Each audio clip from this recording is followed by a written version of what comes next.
Some women stay silent until silence becomes their greatest weapon. Clara had always been one of them, the kind of woman who moved through the world without raising her voice, her presence like a warm lamp in a cold room. She wasn't the mother, nor the wife, nor the sister in this house. She was the help, a live-in nanny, whose name was often an afterthought, her role reduced to a shadow in the family's polished photographs. You've met women like her before, haven't you? The ones you forget to thank but remember to call when you need something. When she first arrived, the house smelled of money. Not wealth in the vulgar sense, but that curated kind of richness where everything was chosen for the impression it gave: the silver-framed family portraits in the hallway, the imported rugs, the scent of fresh flowers that were replaced every 3 days without fail. Clara had taken the job because it paid well, but also because she needed the stability. 2 children, one sprawling home, and a mother who claimed to work from home but rarely came out of her sunlit study except to criticize the lunch menu. It started with the small things. "Clara, you missed a spot. Clara, that's not how she likes her hair braided. Clara, could you take the children to the park? I have a meeting. You know the kind of meeting I mean." Clara knew too, the lipstick too red for a Tuesday, the phone calls whispered in the laundry room. But she didn't say a word. Not then. One afternoon, the mother, Vanessa, introduced Clara to a visiting friend. "This is Clara, just the nanny." Just the way Vanessa said it, light and careless, but sharp enough to slice through Clara's skin. And she saw the friend's quick glance, the polite smile that said she understood Clara's place in the hierarchy. You ever notice how a single word can turn you from a human being into a function? Clara smiled, then a small, non-threatening thing. But inside, something shifted. Not anger exactly, more like a quiet note in the background of a song you can't unhear. She didn't leave. She didn't complain. Instead, she watched. And the longer she stayed, the more she saw. She saw the way Vanessa's marriage was a performance, the way her husband's eyes wandered during dinner parties. She noticed how the children clung to Clara more than to their own mother, how their bedtime stories meant more than any expensive toy. She kept mental notes not out of malice, but because she understood that in this house, knowledge was currency. Then came the day that would unravel it all. Vanessa had been especially curt that morning, dismissing Clara's suggestion to move the kids' piano lesson because they were exhausted. "I'll make the decisions here." She'd snapped, her voice cold enough to frost the windows. And then, as if to twist the knife, she added, "You wouldn't understand, you're just the nanny." That night, Clara sat in her small, tidy room staring at the glow of her phone screen. An email blinked open on her laptop, a position she'd been quietly offered months before, one that required managing an entire household for a high-profile couple overseas. Triple the pay, complete authority over staff. She hadn't accepted it. Not yet. But now the idea glimmered in her mind like a secret doorway. And here's the thing about silent women: when they move with precision. She didn't confront Vanessa. She didn't announce her departure. She waited. She watched Vanessa's neglect reach a point where even her husband noticed. And then, with a calm smile, Clara handed in her notice to him, not to her. 2 months later, Clara stepped into her new role, a sprawling estate, a team of staff reporting directly to her. She was no longer just anything. And one crisp autumn afternoon, she opened her office door to meet the new applicant for a housekeeping position. The perfume hit her first, that same too-sweet scent from the laundry room. And then the face, a little older, a little more tired but unmistakable. Vanessa. For a heartbeat, their eyes locked. Clara's lips curved into the kind of smile that doesn't reach the eyes. "You can leave your resume on the desk," she said softly, her tone perfectly polite. She didn't need to say more, because sometimes power isn't in what you say. It's in what you no longer need to explain. Vanessa's hand trembled slightly as she placed the paper on the desk, though she tried to disguise it by smoothing the edges with unnecessary care. Clara didn't miss it. She'd learned to read people in the quiet spaces between words. She let the silence hang heavy and deliberate, forcing Vanessa to sit in it. That was the thing about power. It often revealed itself in who could endure discomfort the longest. "You've done well for yourself," Vanessa finally said, her voice a brittle mix of forced cheer and old condescension. It was the same tone she'd used years ago when congratulating a neighbor on buying a slightly smaller house. Clara didn't respond. She simply gestured toward the chair across from her desk. As Vanessa sat, her posture betrayed her shoulders pulled back too tightly, chin lifted just enough to suggest she was still clinging to some remnant of the queen bee she once believed herself to be. But Clara could see it, the cracks in the varnish, the shadows beneath her eyes, the way her clothes, still expensive, now carried the faint air of desperation rather than effortless wealth. You ever notice how some people can lose everything except their pride, and that's the last thing to go?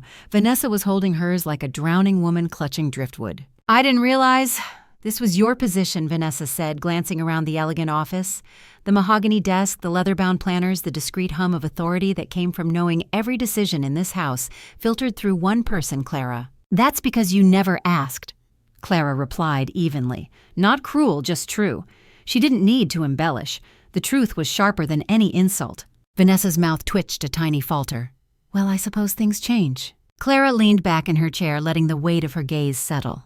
They do. For a moment, neither of them spoke. The ticking of the antique clock on the wall filled the room like a metronome for the unspoken history between them.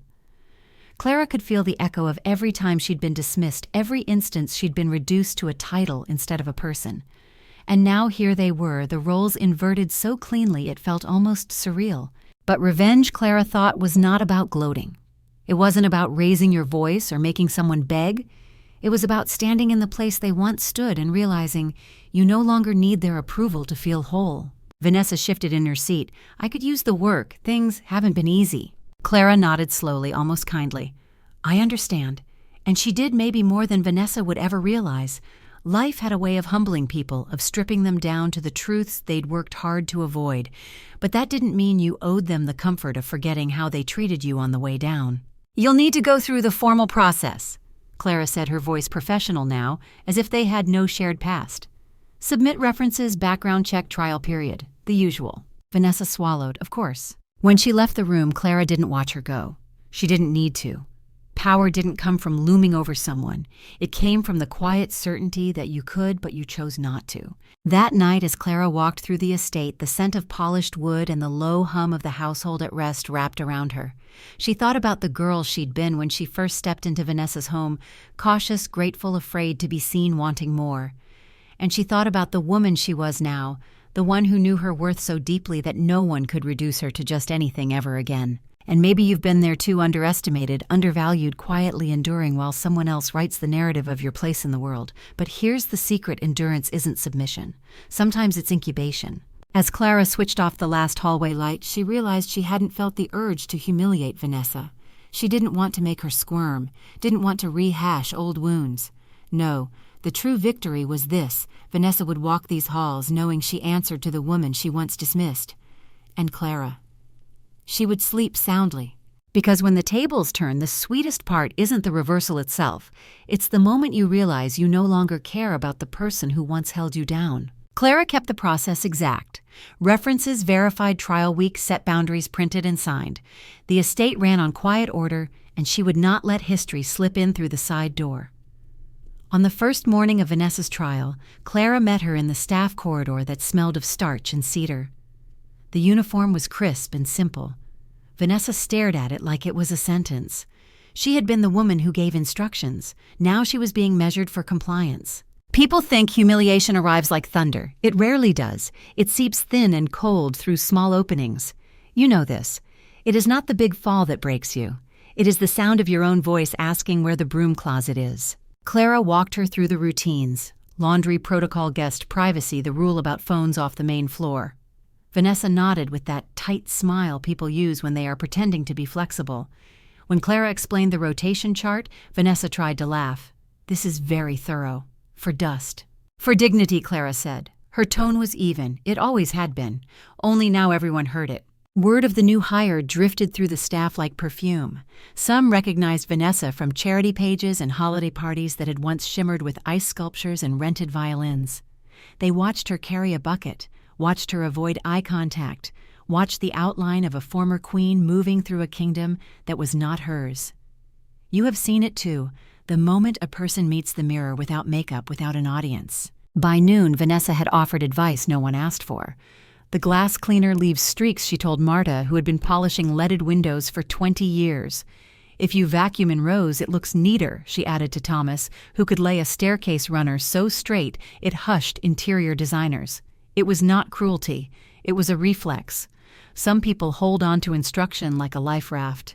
If they stop telling others how to breathe, they might notice their own lungs are tight. Clara said nothing. She simply noted it on the evaluation sheet. Accepts guidance, respects expertise, uses discretion. She put down a moderate score, then kept walking. That afternoon brought the first slip. Vanessa came down the family corridor with an armful of linens, turned a corner too quickly, and nearly collided with Clara. The sheets slid a soft avalanche across the floor. Vanessa exhaled a small sound, then said it quick and thoughtless. "Sorry, could you pick those up? You were always so good at that." Always so good at that. The words clinked like ice in a glass. 3 staff members heard it. They turned away, realizing at once that they were in the presence of a ritual they did not want to witness. Clara crouched and lifted the linens herself. She did not correct Vanessa in that hallway. She waited until they were in the service pantry, where the bulb hummed and the old clock ticked and the door made a clean sound when it closed. "We do not speak like that here," Clara said. "Titles are roles, not cages. You will refer to tasks, not to people's pasts. If you forget, you will apologize." Vanessa's eyes flared, then dulled. "Of course." You might be wondering why Clara did not punish her. Why not send her home? Why not swing the gate shut and throw away the key? Because power is not a door slam. Power is a calm hand on the latch. The estate was preparing for a winter gala, a precise gilded event that paid for scholarships and put the owners' names in a magazine that liked to call everything effortless. Nothing effortless was ever true. It was all logistics and list-making. It was Clara's domain. Vanessa's assignment was simple: housekeeping support for the East Wing, polishing stocking eyes up for small failures. She tried, and that was the hardest part to watch. She tried to be invisible and could not help being seen. When a florist arrived with arrangements that leaned too crimson for the requested palette, Vanessa went looking for Clara not out of deference but out of habit. When she found her in the butler's pantry counting crystal stems, she spoke too fast. "I think the roses are wrong. You always fix these things." Clara looked at her. It was a long look, but not unkind. "Show me." They stood together in the foyer where flowers breathed their cool perfume. The crimson bled toward bridal pink, a near miss. Clara adjusted the placements by moving one arrangement 3 feet to the left, shifting the tone of the room from theatrical to serene. Vanessa watched astonished, as if a card trick had been performed. Here was the unglamorous magic of competence. Here was the quiet mother of order. You feel it, do you not, the steady comfort of someone who holds a room without speaking louder than necessary. Word slipped out as it always does. People whispered about the woman who had once called Clara just the nanny and now asked her for guidance. They whispered kindly about Clara and carefully about the other one. Gossip is a kind of weather, and it rusts what is already thin. On the second evening, Clara found the office door ajar. The owners kept philanthropic files in that room, donor lists, delicate contracts. Vanessa stood by the bookshelf, fingers on a leather binder she had no business touching. She flinched when Clara cleared her throat. "I got lost," Vanessa said, soft-practiced. "I was looking for extra candles." Clara stepped forward and closed the binder with 2 fingers. "The supply closet is off the main hall. The office is not part of your route." Silence filled the space. The old dynamic yawned open that cliff edge where Clara used to step back. She did not step back. "You know that moment, the one where you choose to become a different person on purpose." Vanessa, Clara said, "If you want to stay, then work. If you want to be seen, then earn it. If you want to remember who humiliated whom, I suggest you make friends with the present tense." Something faltered across Vanessa's face. Pride shifted to grief, then fear. She nodded. Understood. Clara left the office and returned to the lists, to the choreography of a house that would look serene because she had made it so. She felt no triumph, only alignment. The wheel had turned, and she had turned with it. And you who have swallowed old names, who have learned to hold your head level without anyone crowning you, you know what this feels like. It is not revenge yet. It is readiness. The winter gala arrived under a sky the color of slate, heavy with the promise of snow. The estate glowed from within, chandeliers spilling gold across polished floors, laughter echoing faintly down the marble hallways. Staff moved in precise choreography, their footsteps muffled against thick rugs, their expressions professional masks. Clara, in her midnight blue dress that whispered authority without ostentation, oversaw it all from the edges. She didn't need to stand in the center to control the room. The center moved with her.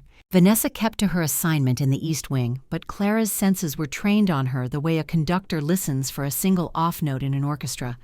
The truth about people is this: when they feel cornered, they either shrink or they scramble.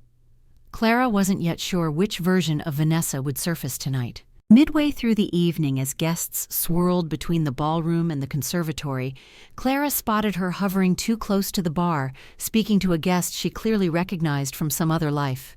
The man's tailored suit and confident posture screamed money and influence. Vanessa's smile was a fragile performance, but she leaned in, speaking quickly, the way people do when they are trying to rewrite their own narrative on the spot. Clara approached unhurried. "Mr. Langford," she greeted, her voice carrying just enough warmth to command attention. The man turned, his expression softening in recognition. "Clara," he said, "I didn't realize you were running this event. Impressive." Vanessa's smile froze as though a spotlight had shifted mid-scene. Enjoying the evening, Clara asked him, her gaze briefly sweeping over Vanessa like an afterthought. She didn't linger. She didn't need to. In that moment, every unspoken hierarchy in the room recalibrated, and Vanessa knew it. Mr. Langford nodded, lifting his glass. Flawless as always. He drifted away toward the ballroom, leaving Vanessa standing in the shadow of Clara's presence. "You should check the east corridor," Clara said, her tone calm but unyielding. "Some of the votives need replacing." Vanessa opened her mouth, then closed it again. She walked away without a word. Later, as snow began to drift outside, the music softened to a velvet hum, and the donors exchanged goodbyes. Clara oversaw the final clearing of the ballroom, her mind cataloging every detail for the post-event report. Vanessa reappeared carrying an empty tray. Her cheeks were flushed, whether from exertion or humiliation, Clara couldn't tell. "Everything went smoothly," Vanessa said, as if she needed to assert some part of herself into the narrative. Clara looked at her, and for the first time there was no trace of the old wound in her gaze. "It did," she said simply. "Thank you." Those two words landed heavier than any reprimand could, because gratitude, when it's genuine, carries a weight that exposes the absence of it in the past. Vanessa's eyes flickered, some unspoken recognition passing between them that Clara had never needed to belittle her to hold power. That maybe she never had. The following week, during the staff evaluations, Clara reviewed Vanessa's trial period notes. Competent work, occasional lapses in protocol, resistant to instruction but improving. It was on paper an acceptable performance. She could have kept her. She could have drawn the lesson out longer. But Clara had learned something about herself. She wasn't here to play warden. She was here to build a space where respect was structural, not optional. When Vanessa walked into the office for her review, she looked different. Not defeated, just smaller. The kind of smallness that comes from realizing the world will keep turning whether or not it makes room for your pride. "I've decided not to extend the position," Clara said, her tone even. Vanessa blinked as though she hadn't considered this ending. "May I ask why?" "You're capable," Clara said. "But this environment requires more than capability. It requires trust. And trust is something that grows, not something that's granted on arrival. We didn't get there." Vanessa's throat worked around words she didn't speak. After a moment, she nodded. "I understand." "Do you?" Clara thought, though she didn't say it. Because maybe understanding isn't the point. Maybe the point is simply that the chapter closes. Vanessa stood smoothing her coat and paused at the door. "You've changed," she said quietly. "No," Clara replied. "I've stopped shrinking." When the door closed behind her, the room felt lighter. Clara turned back to her desk, her planner open to the week ahead, the ink neat and precise. There was no tremor of revenge in her chest, only the deep, steady rhythm of someone who had survived the worst version of herself and come out aligned. "And you know the difference between wanting them to hurt and no longer needing them to exist in your orbit. It is the difference between playing a game and walking off the field." Clara had done the latter. The snow was still falling when she left the office, each flake a tiny silence settling over the world. She walked through the quiet estate, past the staff quarters, past the halls she had once walked as someone else. Now she walked as herself, entire, unapologetic, unmovable. The woman who knows her worth doesn't beg, she watches. Then she rises.